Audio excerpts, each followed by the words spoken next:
السلام علیکم دوستو، اے نیوز ہب پہ آپ کو خوش آمدید کہتا ہوں۔ سرسبز و شاداب اور امن و پرسکون ہمارا وطن عظیم ملک پاکستان، جس کی ترقی کی ہر راہ میں رکاوٹیں پیدا کر کے پاکستان کی ہر خوشی کو غم میں تبدیل کرنے کی سازشیں کرنے والا ہمارا ازلی و ابدی دشمن دیش بھارت نہ جانے کب پاکستان سے گلابی نمک کی تجارت شروع کی، جو کہ بھارتی پنڈتوں کی ایک اور سازش پر مبنی سودا بازی ہے۔ ہمارا دیش ملک پاکستان نعمت خداداد سے مالا مال عظیم وطن ہے، جس کو قدرت نے عظیم اور بے شمار ذخائر سے مالا مال کیا ہوا ہے۔ انہی میں سے پاکستان میں پایا جانے والا نایاب گلابی نمک بھی خدا کی نعمتوں میں سے ایک عظیم نعمت ہے، جس کا کوئی نعم البدل نہیں، مگر بدقسمتی ہماری کہ ہمارے ہی کچھ عناصر نے بھارت کے ساتھ نمک کی خرید و فروخت کا معاہدہ کیا، جو کہ بھارت ہم سے مٹی کے بھاؤ پر خرید رہا ہے، اور اوپر سے نمک حرامی بھی ہم سے کر کے آئے روز ہمارے خلاف سازشیں کرتا رہتا ہے، جبکہ اس کے برعکس بھارت میں مدنی نمک نہ ہونے کے برابر ہے۔ صرف ہماچل کے صوبے میں ایک جگہ سے مدنی نمک کی کان دریافت ہوئی ہے، وہ بھی کالا نمک، مگر بھارت ہمارے ساتھ اب بھی مکار چالیں چل کر ہم کو بیوقوف بنا رہا ہے۔ گویا کہ پاکستان کے ساتھ وہ معاہدہ ہے کہ جس میں اینٹوں کے بھٹے پر کام کرنے والے مزدور کا بھٹے کے مالک کے ساتھ ہوا ہوتا ہے۔ پاکستان کو صرف اتنا فائدہ ضرور ہوتا ہے کہ سیاحوں کے آنے سے کان میں رونق لگی رہتی ہے، مگر بھارت کے ساتھ تجارت اور گلابی نمک کی افادیت اور قیمتوں کے بارے میں نہ عوام کو خبر ہے، نہ حکومت بالا اور مجاز محکموں کو، کہ وہ اس بارے میں بھی کوئی نظر ثانی کر کے ملک کے ذخائر کی حفاظت کر کے خود اصل منافع کی طرف توجہ دے۔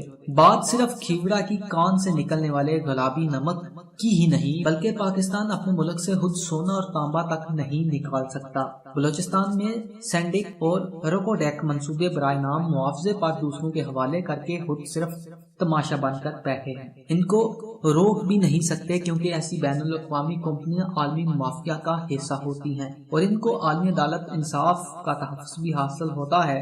جب ہم ان کو روکیں گے یا معاہدہ ختم کریں تو ہر جانے کے طور پر بھاری جرمانہ ہم پر ڈال دیا جائے گا۔ اب بس صرف اتنا ہے کہ اپنے ملک کا سونا باہر مٹی کے باؤ جاتے ہوئے صرف تماشا دیکھتے رہو۔ ایک نمک کے معاہدے پر ہی نظر ثانی کر لی جائے اور کوئی پالیسی ایسی اختیار کرے یا بنائے جس کی بدولت ملک کے ذخائر کا ملک پاکستان کو بھی فائدہ پہنچے۔ ملک کے ذخائر ہی ملک کی مالی مشکلات اور پریشانیوں سے نکالنے میں اپنا کردار ادا کر سکتے ہیں۔ ہمارے ملک کو رب العزت نے ہر نعمت سے نوازا ہے، مگر بات پھر وہی کہ سمجھے گا کون؟ اپنے ہی ہاتھوں اپنے پاؤں کاٹے جا رہے ہیں، خود تو بھوک سے مر رہے ہیں، دوسروں کو بولتے ہیں کہ جاؤ منافع کھاؤ۔ معذرت کے ساتھ ہر جگہ اپنے مفادات کو ہی نہیں دیکھنا ہوتا۔ ملک و قوم کے بارے میں جب بھی مثبت سوچ ہوگی تو ملک ترقی کرے گا۔